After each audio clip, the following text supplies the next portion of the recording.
বিসিবিতে চলছে বছরের শেষ বোর্ড মিটিং। উপস্থিত আছেন সভাপতি সহ বেশ কয়েকজন পরিচালক। এই সভা থেকে আসতে পারে বেশ কিছু গুরুত্বপূর্ণ সিদ্ধান্ত। এ বিষয়ে আমরা আরও আপনাদেরকে বিস্তারিত জানাতে চাই। সেখান থেকে আমাদের সঙ্গে যুক্ত আছেন সহকর্মী নোমান আবদুল্লাহ। চলে যাচ্ছি তার কাছে। নোমান, এর আগের যে বোর্ড মিটিংগুলো হয়েছে সেখানে আমরা দেখেছি যে অনেক পরিচালকই উপস্থিত হতে পারেননি। আজকের চিত্রটা কেমন দেখছেন, এবং একই সঙ্গে আপনি জানাবেন যে আর কি কি সিদ্ধান্ত এই মিটিং থেকে আসতে পারে?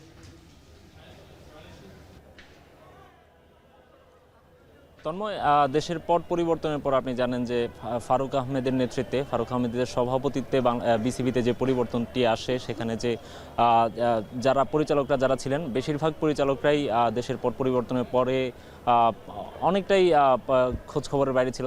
তাদের কোনো হদিস ছিল না। এরপরই কিন্তু একটা সিদ্ধান্ত হয় যে যারা তিনটা বোর্ড মিটিংয়ে যারা অনুপস্থিত ছিলেন তাদেরকে কিন্তু পরবর্তীতে সেই পদগুলো শূন্য পদ ঘোষণা করা হয়। অর্থাৎ বিসিবিতে এই মুহূর্তে আসলে যে 25 জন পরিচালকের পদ ছিল, সেখানে 10 জন পরিচালক আছেন। সেই 10 জনের মধ্যে আজকে আমরা যে মিটিংটি হচ্ছে দেখছি, সেখানে 8 জনের মতো পরিচালক আছেন। একজন পরিচালক ইফতেখার আহমেদ মিঠু, তিনি দেশের বাইরে অবস্থান করছেন। এছাড়াও কাজী ইনাম আহমেদ, তাকে আমরা বোর্ড মিটিংয়ে দেখিনি। এছাড়া বাকি যারা আছেন তাদের সবাই আজকে উপস্থিত আছেন। বেশ গুরুত্বপূর্ণ একটি মিটিং আজকে, বছরের শেষ মিটিং, এবং আজকের দিনে আসলে অনেকগুলো গুরুত্বপূর্ণ সিদ্ধান্ত আসতে পারে। যার মধ্যে একটি হচ্ছে যে বিসিবির স্ট্যান্ডিং কমিটিগুলো আজকে গঠন করা হতে পারে। আমরা জানি যে বিসিবির যে গঠনতন্ত্র আছে, সেই গঠনতন্ত্র অনুযায়ী যে 21টি স্ট্যান্ডিং কমিটি আছে, তার বেশিরভাগই কিন্তু শূন্য ছিল।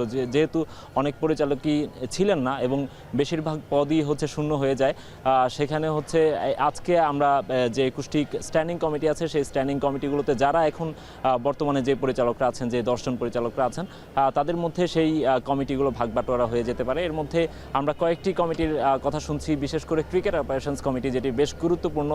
জাতীয় দলের ক্রিকেটারদের পরিচালনার ক্ষেত্রে যেই কমিটিটি সবচেয়ে বেশি গুরুত্বপূর্ণ ভূমিকা রাখে, সেই কমিটিটিতে আজকে আমরা শুনতে পাচ্ছি যে যিনি ভাইস প্রেসিডেন্ট আছেন নাজমুল আবেদিন ফাহিম, তাকে হয়তোবা এই কমিটির দায়িত্ব দেওয়া হতে পারে। এছাড়া আমরা মিডিয়া কমিটির দায়িত্বে আমরা শুনতে পাচ্ছি ফাহিম সিনহার নাম। এছাড়াও অন্যান্য যে কমিটিগুলো আছে সেগুলো নিয়ে আলাপ হবে।